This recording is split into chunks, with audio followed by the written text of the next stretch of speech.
Welcome, everybody. Hi, nice to see everybody. I am going to be presenting to you guys on inhalational marijuana and vaping on pulmonary health today. So focus on inhalational use, not ingestible. And so we're going to talk about lung health regarding those items and what do we know. So we're going to get right started into things. Thanks for joining. So we're going to start with marijuana. What do we know about marijuana and the lungs? So surprisingly, with a lot of this stuff, so you're going to hear me talking about what is the evidence, what is the evidence, what is the evidence. And so when we do doctor speak, we always are looking in terms of scientific data and what's been proven. And so when we talk about all these items and their effects on the lungs, we have to look at how we did the research studies and the quality of evidence in all those items. So when we look at marijuana in the lungs and looking back and in terms of all of the research, there's surprisingly little long-term data regarding what kind of effects on the lung that we have. So I'll be presenting to you kind of what we know. Because marijuana was previously illegal, legalized in 2018 in Canada, often marijuana users are often also smoking tobacco.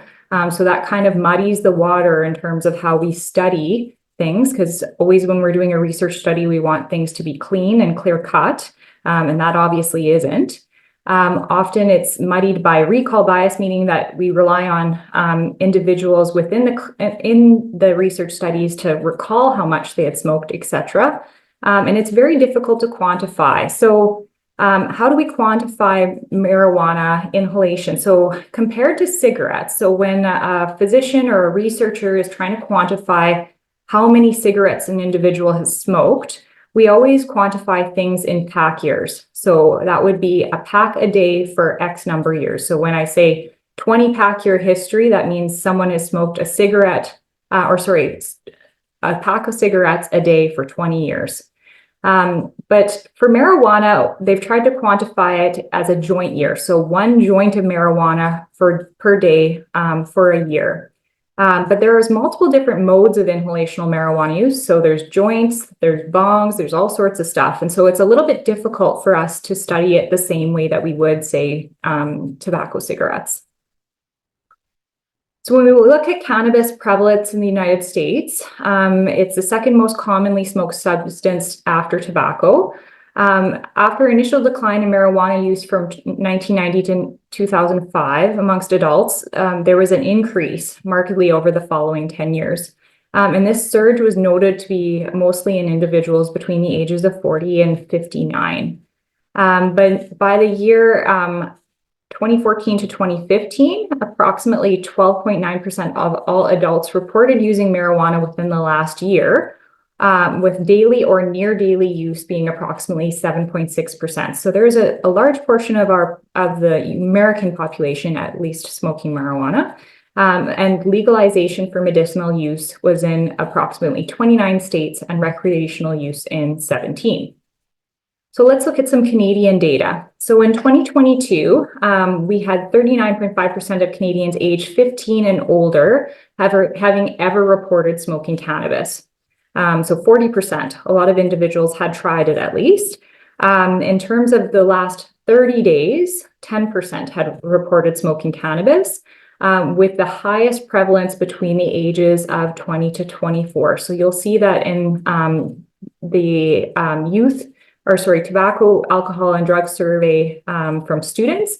They looked at individuals and how many had smoked cannabis in the last 30 days. And you'll see that 20 to 24 group was 22% compared to 9.4% in the greater than 25 years category. And approximately 6.4% in that group had reported daily use, so smoking cannabis every day. So what is in inhalational marijuana? So there's various components. There's chemicals, phenols, aldehydes, acrylins. They're injurious to lung tissue, as well as they've found carcinogens as well. There's difference from lack of nicotine, but there is the THC, which is the psychoactive ingredient, what we would otherwise say the item that would make someone, in quotation marks, high. So marijuana and chronic bronchitis. So I had to cough just as I said chronic bronchitis, of course. So there have been multiple studies looking at chronic respiratory symptoms with marijuana, and there definitely seems to be a link. So increased cough, phlegm, wheeze, shortness of breath. And this is after they took out all of the individuals who were smoking cigarettes or controlled for it, essentially. So they were comparing these individuals to people who didn't smoke at all. And so there's definitely more of an association for people who are chronic habitual users, meaning that they're smoking marijuana all the time, like every day kind of thing. 2 studies have shown at least partial resolution of symptoms after quitting. And one study looked at resolution of symptoms which occurred only in former marijuana smokers who didn't also smoke tobacco. So it looks like once they stop smoking, that usually symptoms resolve. So this is kind of a little cartoon of the airway. So this looks at the cells of the airway. I won't get into all the scientific speak of it, but you'll notice the reason why I put this up here is the lungs do a lot of amazing things. And so, we breathe in all these things all day long, and there's a whole bunch of complicated things that happen in the lungs. We have a lot of immune system in there. We have these tiny little filaments within, we call them ciliated cells, these cilia. They kind of move like an escalator and kind of move junk out of our lungs all day long. Because as you can imagine, we breathe in all sorts of stuff.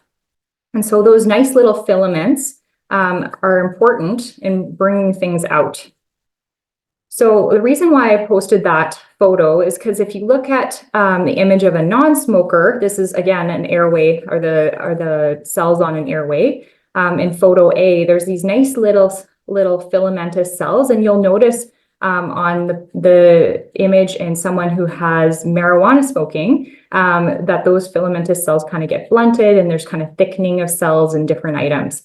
And so when they looked at the airways of people who are non-smokers versus individuals who smoked marijuana chronically, they had noticed changes within the airways themselves that looked like individuals who smoked tobacco. They also did some visual inspection of those individuals. So this is something called a bronchoscopy. It's a camera test, kind of like a colonoscopy of the lungs, where we give people good drugs and then we put this camera test in through their lungs and take a look. So these are images of the airways from the insides. They kind of look like a series of tunnels. And they saw lots of reddening and in the airways themselves, suggestive of inflammation. And the airways themselves were comparable to people who smoked, so tobacco, and individuals with marijuana. So we know that there's obviously some damage and some changes within the airways themselves related to this. But what do we know about marijuana and lung functioning? So I won't bore everybody with some of this data, although I'm sure Dr. Graham would be interested in some of these items, or if he already looks at all of this kind of stuff anyways.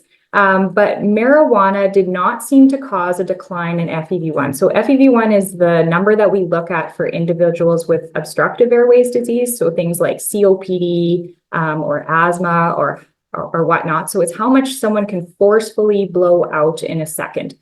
So if anyone's had a pulmonary function test in this group, which I imagine a lot of you have, it's that part where they say blow, blow, and then it's how much you can blow forcefully in 1 second. So it didn't seem like there was a drop in that number with marijuana, but we did notice that there are larger lung sizes associated with marijuana use, but no issues with diffusion, which is a kind of a marker of whether or not someone's going to have issues with oxygenation. So this is one of a respirologist's dirty little secrets, but marijuana has been shown to be a bronchodilator. So meaning that marijuana temporarily opens up one's airways. And I think, was it Dr. Cockcroft? He had a package of something called like bronchodilator or asthma cigarettes in his office back in the day. He's one of the old respirologists. So, when you think about, and I don't think that was marijuana, to be quite honest with you. I think this was like something that was marketed, or maybe it was just a picture that he had. And obviously that wasn't exactly something that maintained as a therapy long-term. But we know that marijuana in the short term can open up the airways, something like akin to, if you imagine Ventolin, so this little blue puffer that I imagine a lot of you have tried in the past when you had a chest infection or whatnot, or if you're asthmatic or have asthmatic kids, maybe you've tried this one. So this was one of the most common medications that are inhaled. And so it opens up the airways very temporarily. So often I'll have asthmatic patients that happen to smoke marijuana as well, and they'll tell me about this phenomenon. And I'm like, yes, it does. That is true. But I do caution people because obviously there are other items that happen with marijuana. So it's not something that we use as a therapy, of course.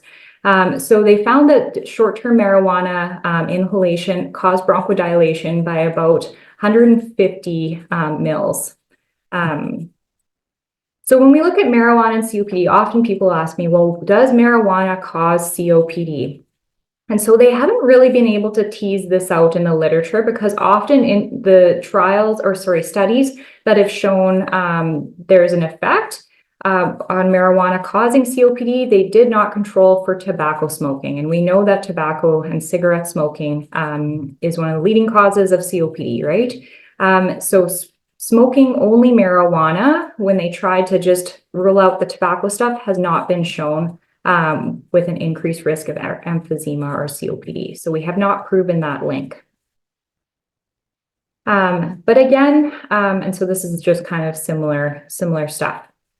But again, the way that individuals smoke marijuana versus cigarettes is largely different. So if you smoked 20 joints of marijuana a day, compared to someone who smoked 20 cigarettes per day, I don't think you'd be able to get off your couch unless you had a really, really high tolerance. So, people don't smoke marijuana to the degree that people smoke cigarettes. So that's part and parcel of some of that in terms of how we haven't been able to tease that out, I suspect. So marijuana and asthma. So why is it that I don't recommend my asthmatics smoke marijuana? Because you said, Dr. Locke, you said it was a bronchodilator, and I'll stay on the record that no, I am not recommending any of my asthmatics to smoke marijuana. The reason being is that a lot of, they've looked at symptoms regarding marijuana and asthmatics, and it's been shown that marijuana causes chronic bronchitis, which I've kind of alluded to earlier. And we know that people who smoke marijuana are more common to have symptoms of wheezing. So they do wonder that, they did this study and they thought, oh, well, maybe we can tease out asthmatics sooner in people who have chronic marijuana use. But they've also kind of proven that there's case reports of people who have allergic asthma. And if they smoked marijuana, they had kind of like an asthma exacerbation, as you will, related to the inhalational hemp seed and cannabis pollen. So if you kind of have seasonal allergies and are allergic to things like grasses, pollens, etc., all those items are also within the marijuana leaf itself, right? And they also did this Norwegian study where they looked at people who were asthmatic and how much medication they were requiring for their asthma. And they saw that those who had current cannabis use were more likely to need more asthma medications, kind of signaling that likely they had poorer control of their asthma related to this. Lung cancer and marijuana. So we don't really have anything to prove that lung cancer has been associated with marijuana, again, because they didn't control for people who had cigarette use. There have been, however, cases of marijuana causing bullous lung disease. So these bullae, we can see them in individuals with COPD, but essentially it's like a big Swiss cheese hole. And so this is a CT scan of the chest. So what you're kind of looking at is someone's laying in that donut CT scanner. We've taken a slice of them in half, and those big black areas are kind of holes within the lung. So they've reported quite a few different cases of individuals who had marijuana use, chronic marijuana use, and had this bullae. And I've actually seen a few of these in my in my outpatient practice, where people did not smoke that much tobacco, but still had these pretty terrible changes in their lungs. And they reported a few cases as well of people having kind of collapse of their lung, which would be like a pneumothorax, or air in the chest wall, which we call pneumomediastinum, related to marijuana use. So when someone inhales marijuana, there's kind of a maneuver where someone holds their breath and kind of bears down. We call that a Valsalva maneuver. And so often when people are inhaling marijuana over and over and over again, you'll do that breath holding and Valsalva maneuver. And it's thought that a lot of these damages to the lungs can be related to that repeated change in pressure. As well, they've found a case of someone who had kind of repeated blowing into basically like a bong, I would imagine, where they do the Mueller's maneuver, which is like the opposite of that. And they actually had like an air pocket that went up into their the fluid that connects to the brain. So some kind of really scary things that have been reported in the literature to happen.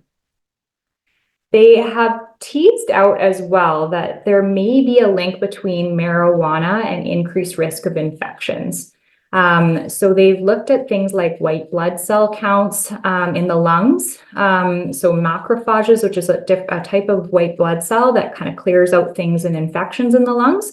And they did kind of washings of people's lungs with either cigarettes or marijuana, and they noticed that individuals with marijuana have really high numbers of those, higher than those individuals who just smoke cigarettes. And they've done some studies of people's lungs outside of their body. So I like looking at the cells kind of outside of the lungs. And there does seem to be impairment of those cells. And they suspect that it may be related to THC actually causing some suppression of the immune system. So they think that this relates to increased risk of infections.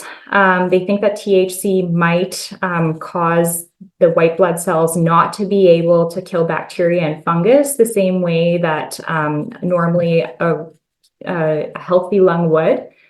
We know that, remember I showed you that picture of those little escalator filaments in the lungs that clear out phlegm and items all day long. They've shown that those little filaments kind of get blunted in their escalator quality, so they can't clear things out from the lungs as well, and subsequently mucus and all this other items can kind of gunk up in the lungs and cause infections. Also, with marijuana, the leaves themselves often will have fungus and bacteria on them, and so people will inhale those and subsequently can get infections from those items.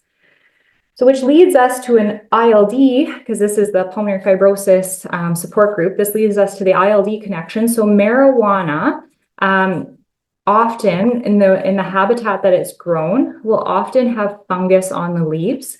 And that fungus has been linked to different types of either fungal lung infections or exposure-related interstitial lung disease. So some of you may have heard about this if you had ever come to our clinic and we had chatted about different types of ILD.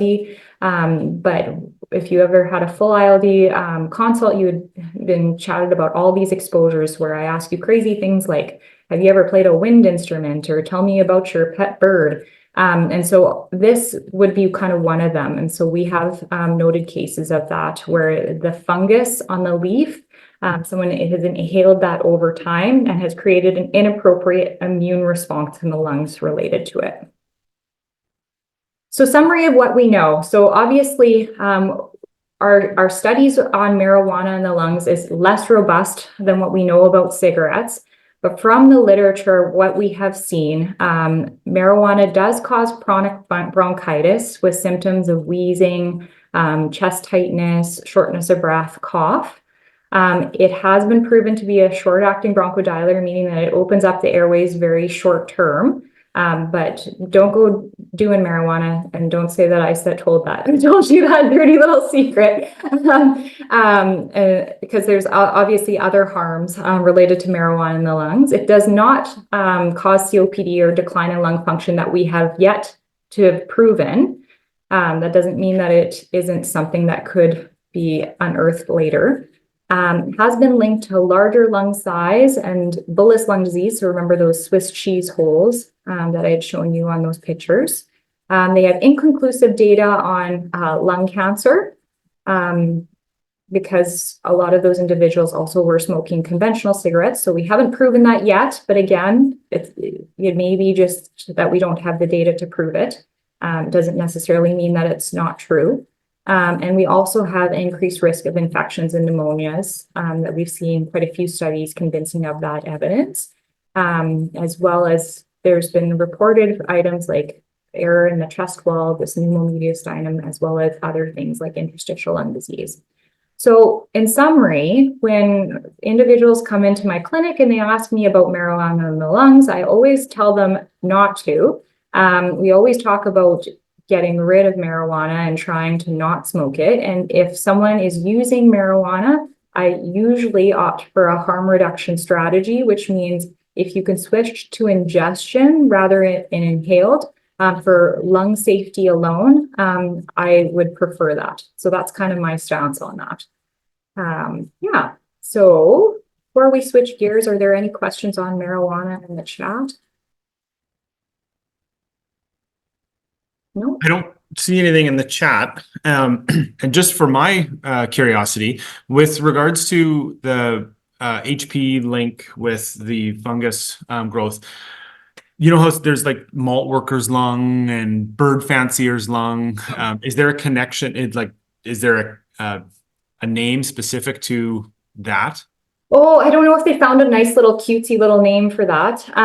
No, I don't know. No, okay. Marijuana or cannabis lung or something like that. No, I don't. Yeah. I don't know that there's like a standardized name for that. Maybe there is. I would have to look it up. But yeah, no, like Babe Piper's lung or cheese worker's lung or cheese so on. worker's lung, Pete Yeah. lung. I'm sure there is one though. You Yeah. know, we could make one up if we haven't already. Okay, well, let's do it.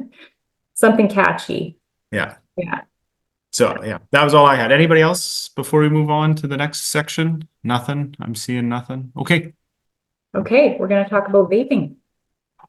Switching gears. Of course, it's frozen. Okay, e-cigarettes. So electronic cigarettes are electronic nicotine delivery systems, or ENDS is another name, developed in 2003, and it was kind of a bit of a sneaky thing. So they marketed it for novel therapy for smoking cessation, but it had never been studied for that indication when they first put it out on the market.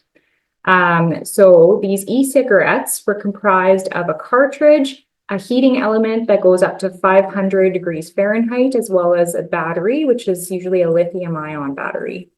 They're available in 3 main subtypes. So there's like a disposable cig-alike, there's a rechargeable cig-alike, and then these rechargeable vaporizers, which have a tank and a mod or an open system.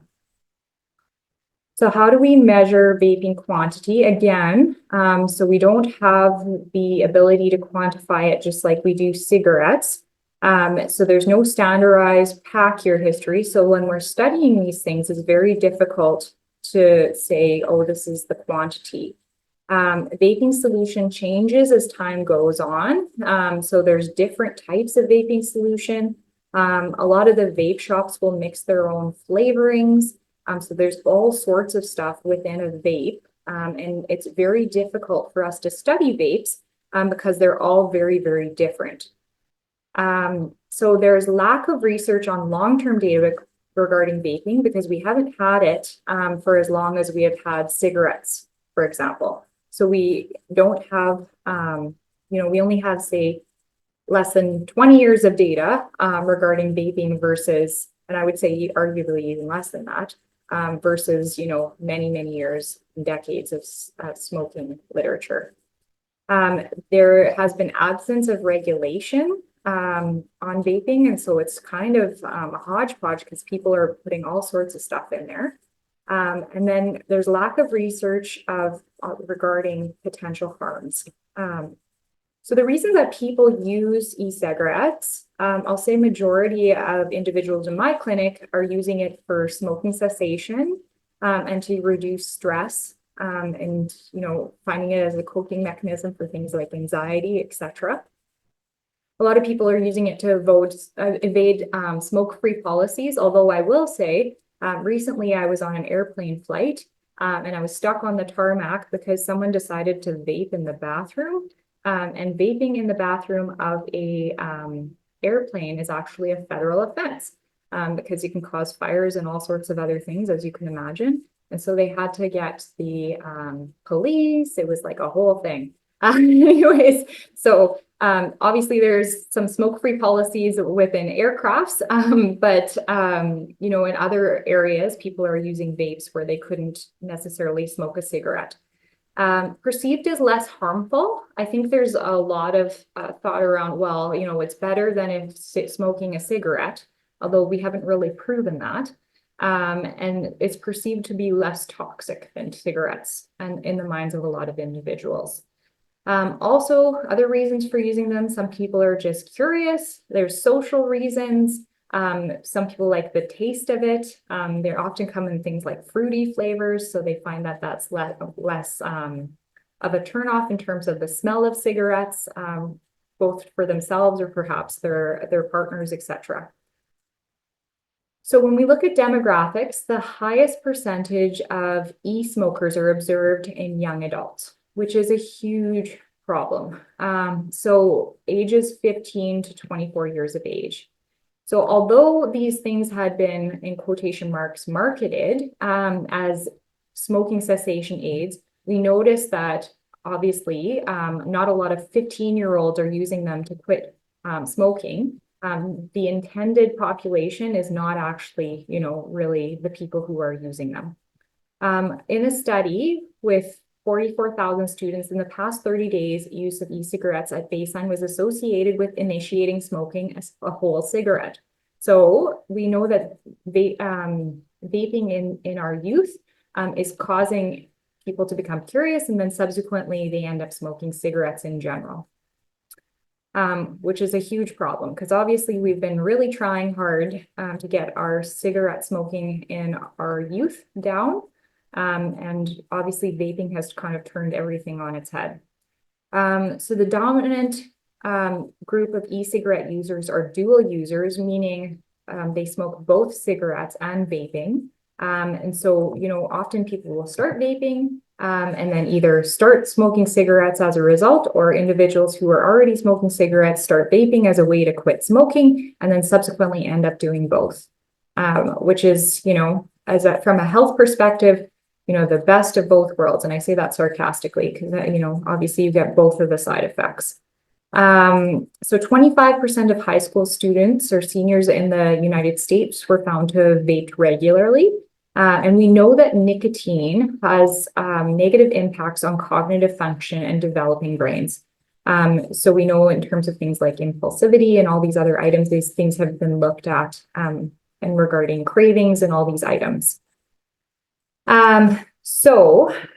Vaping, Health Canada statistics from 2002, 17% of students had used an e-cigarette with or without nicotine in the past 30 days, which is kind of an alarming number.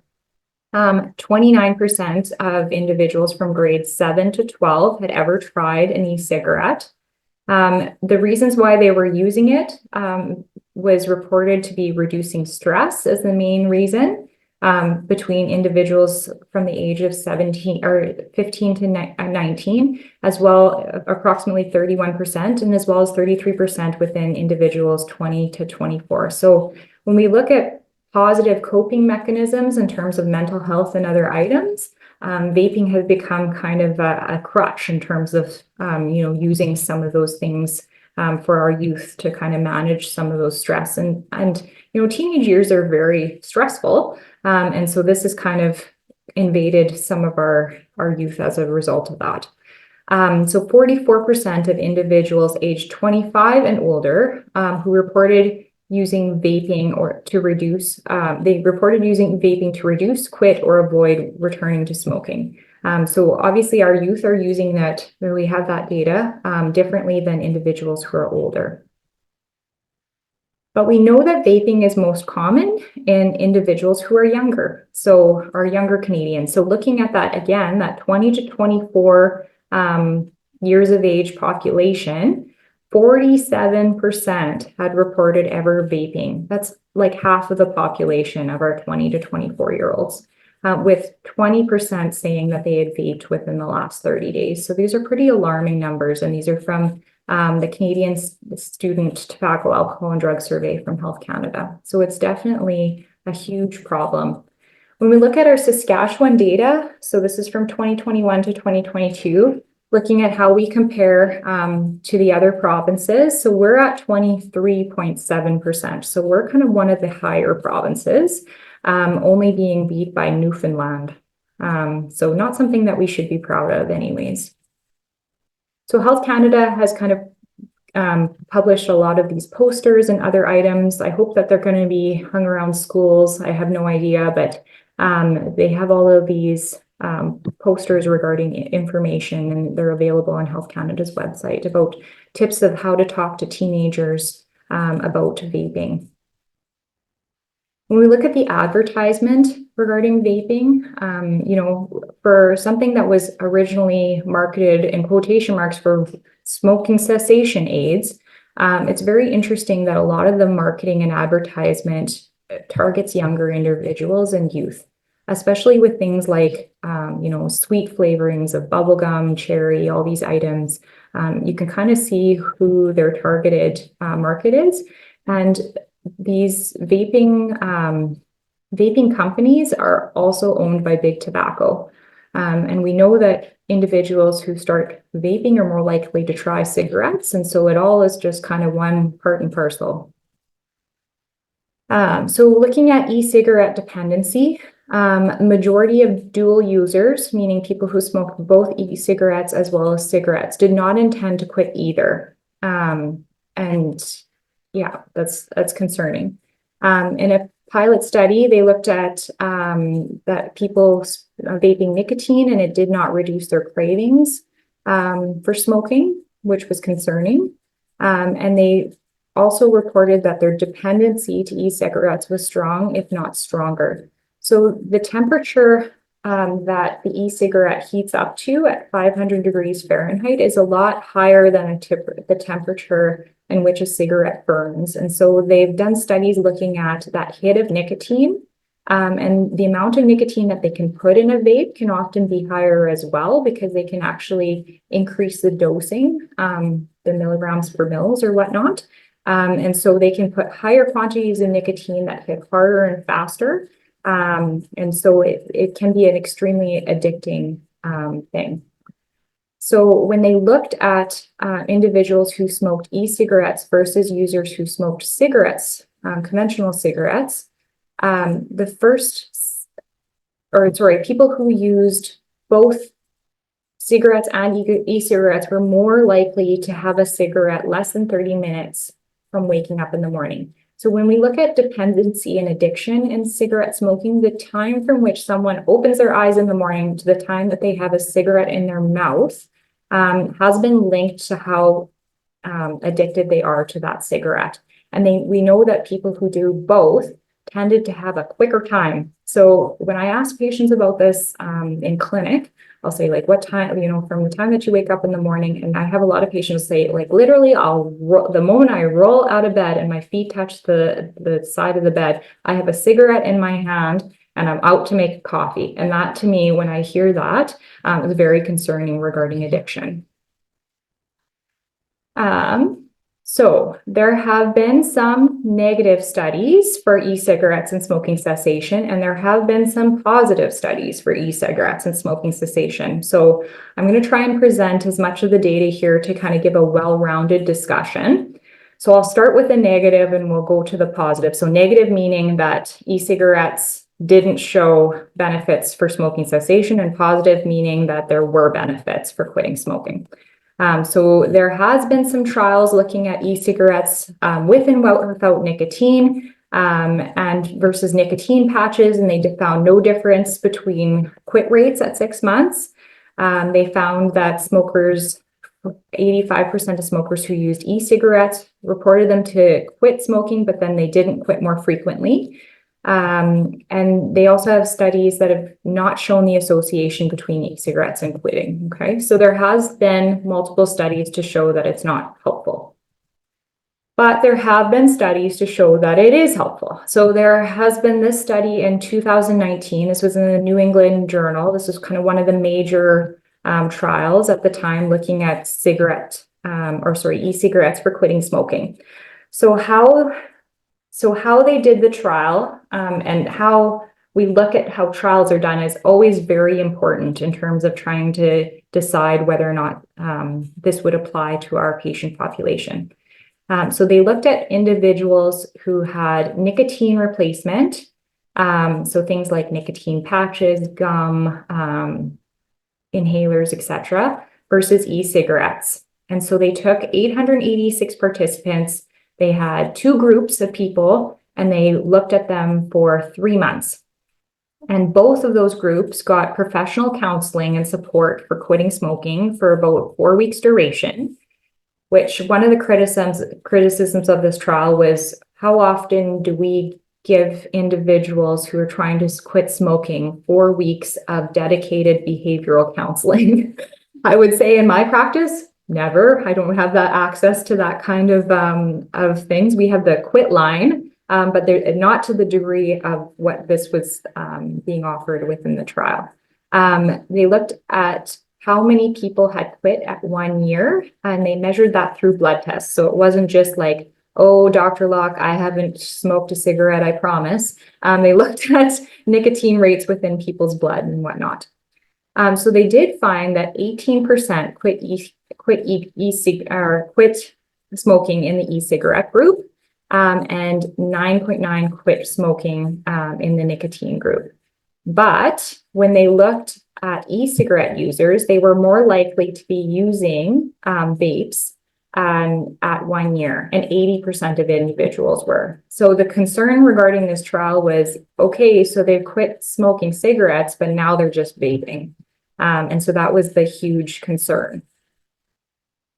They've subsequently now published a study in the last year. They did a different one. This is again in the New England Journal of Medicine, looking at vaping for smoking cessation again. This trial was run a little bit differently. So the one group, again, got free vapes off the hop. They got a set amount handed to them in hand. And the other group trying to quit smoking got a voucher. So it was like a lump sum of money that they said, okay, well, you can go, or sorry, not a lump sum of money, a voucher, like a little coupon that said, you can go do whatever you want with this coupon. You can, go get nicotine replacement. You could get, pharmacotherapy, things like varenicline or Wellbutrin or all these other items. To get for smoking cessation, or you can do none of the above. You can do whatever you want with it. And then they looked at individuals and their quit rates. So the people who got the intervention, which you'll recall was the vape, again, had demonstrated better smoking cessation abstinence at 6 months. But looking at nicotine abstinence at 6 months, there was higher in the control group. And then in terms of safety concerns, again, looking at 6 months of safety concerns, there didn't seem to be any difference in serious adverse events, but there were maybe a few more adverse events in the people who had vaping. So what are the criticisms of this study? Because obviously no trial is perfect. One of the criticisms is long-term safety data. So what do we know about vaping? So we know that there isn't a ton of long-term safety data, but 6 months of vaping, is that really long enough to look at no adverse events, right?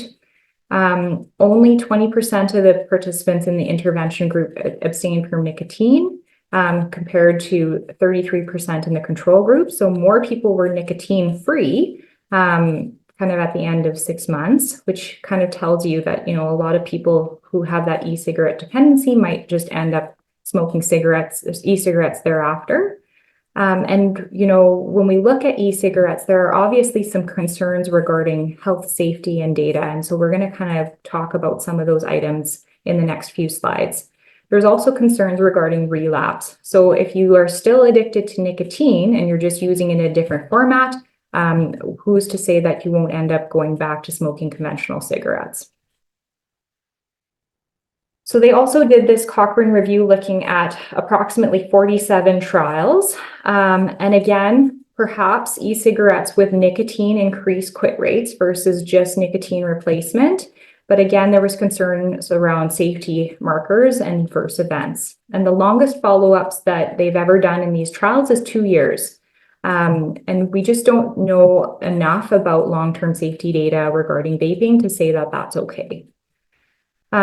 So currently, I would caution everybody that no vaping product has been approved for smoking cessation in Canada. So when I have individuals coming into my clinic telling me that they're using vapes for smoking cessation, we have so many other options for smoking cessation that have been proven and are also fairly safe.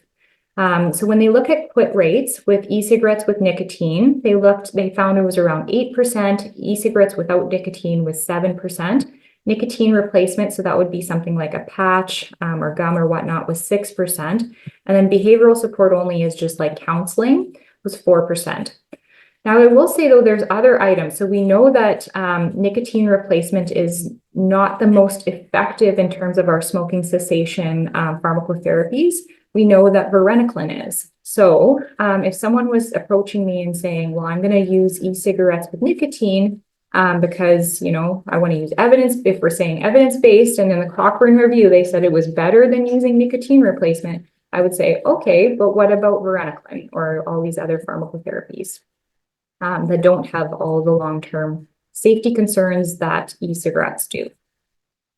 So what's in an e-cigarette? So there is a whole bunch of other items. So there's these formaldehydes. So if you imagine, from your grade 12 biology class, that stuff that you had, I don't know if anyone else had to dissect pigs or whatever in your grade 12. Yeah, so there's formaldehyde, the toxic stuff that keeps the pigs preserved in the jars. There's things like THC. So often people are vaping cannabis as well.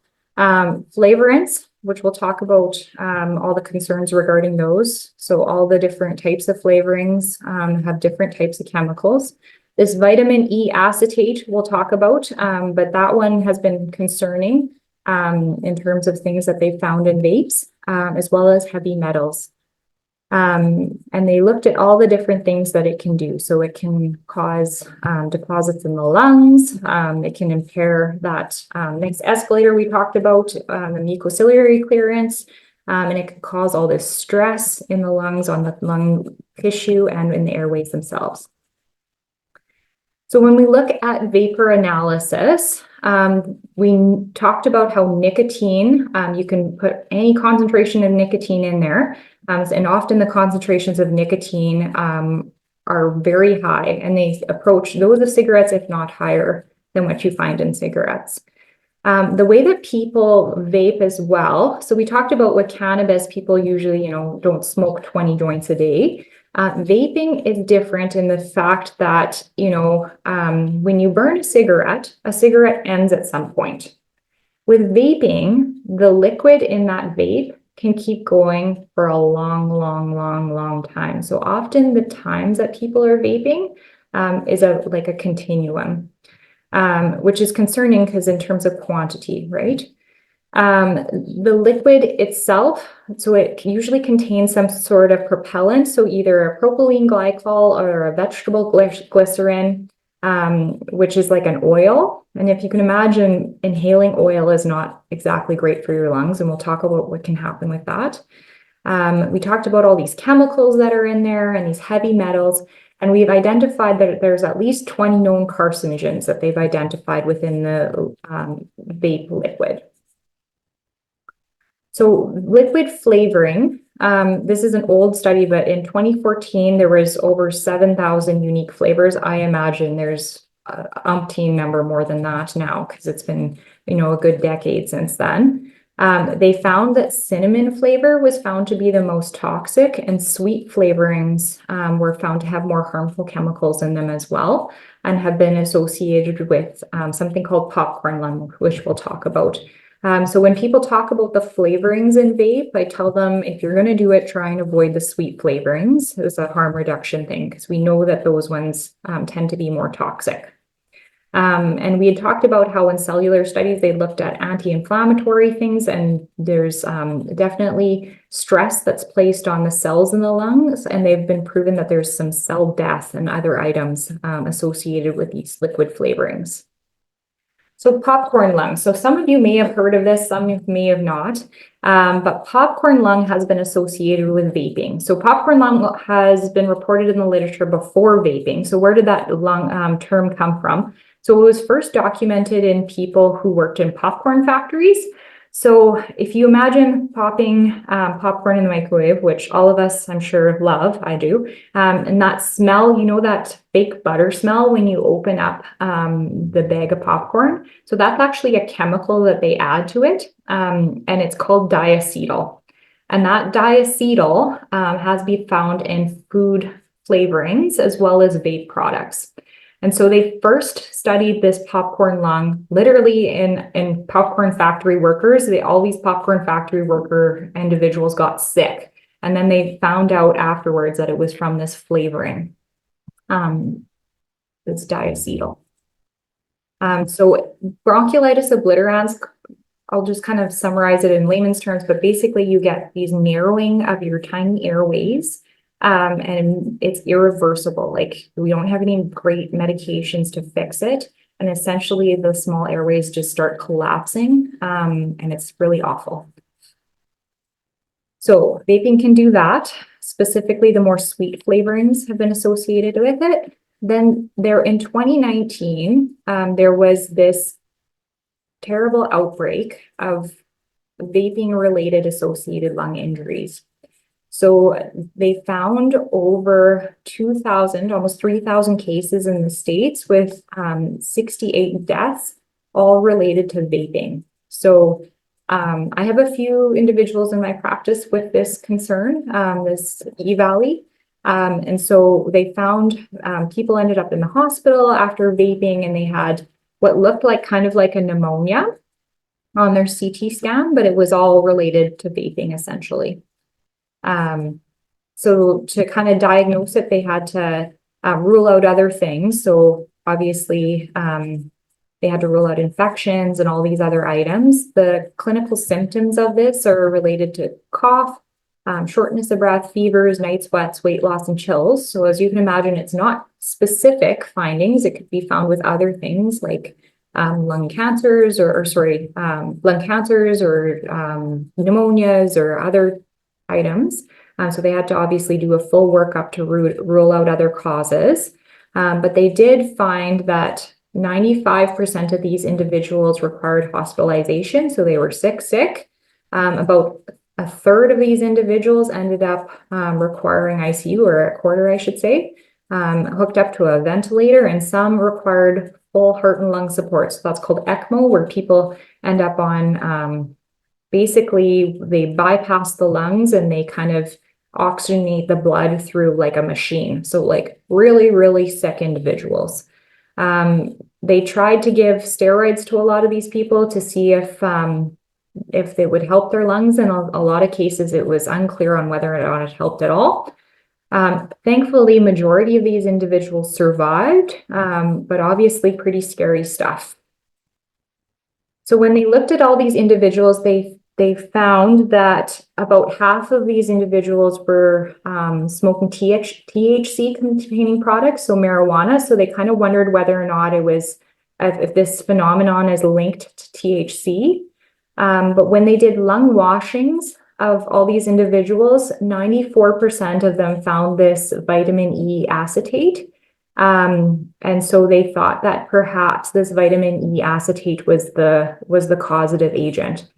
So they don't know for sure, but there seems to be that's kind of what they suspect. So we had talked about how there's oils and vegetable glycerins and things within those vapes.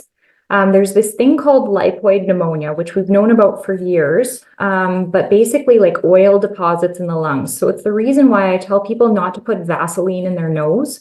It's because you can get these, you can inhale that oil. And then if you can imagine like those commercials for whatever, Dawn dish detergent, where you have those greasy ducks where they can't get them clean from those oil spills, same idea in the lungs. There's no good treatment for it. And, the way that we try and manage it is what we call whole lung lavage. So they hook you up to a ventilator and they try and spill as much water in there and kind of flush out the lungs as much as we can. So it's a really horrible treatment that we have to try and do for people who are really, really sick with this problem. Thankfully, we don't see a ton of it, but it is something that we know about. The other culprit for this condition, so vaping can do it. Another thing that can do it is these oil humidifiers. So I just tell people that because these things have been on the rise in the last decade, these little machines that kind of vaporize oils into the air, and they're often lavender scented or whatnot. They're nice smelling to your home, but breathing in vaporized oil is never a good thing for the lungs. So if you have one of these, I would recommend getting rid of it, or at least removing it from your bedside table where you're breathing it in all night. So adverse events. So looking at vaping, between the years 2012 to 2015, ENDS accounted for 14% of the nicotine single exposure calls in children below the ages of 5. So either kids getting into their parents' vapes, usually. The other thing is they did this pediatric study where they looked at, it was a study looking at kids in homes where the adults were vaping, and they swabbed all the surfaces around their home. And because vapes kind of atomize into the air, they were finding high levels of nicotine and other chemicals on all the surfaces. And obviously anyone who's had kids, and I currently have a toddler, kids are running around putting absolutely everything in their mouth all day long. So really concerning that you have these surfaces with all these chemicals and nicotine on them. The FDA has reported all these side effects, including respiratory symptoms, eye irritation, headache, nausea, sore throat, dizziness, racing or irregular heart rates related to vaping.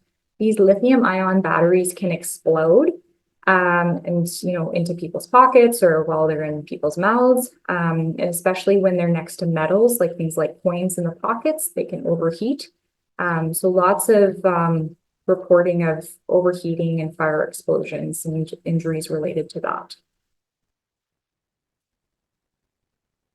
So what do we know about vaping? So long-term effects of vaping and e-cigarettes have not been fully studied and are difficult to study due to their heterogeneity. And heterogeneity means that every vape is different in terms of the quantity of nicotine, the liquid flavoring, what they're putting in the liquid itself.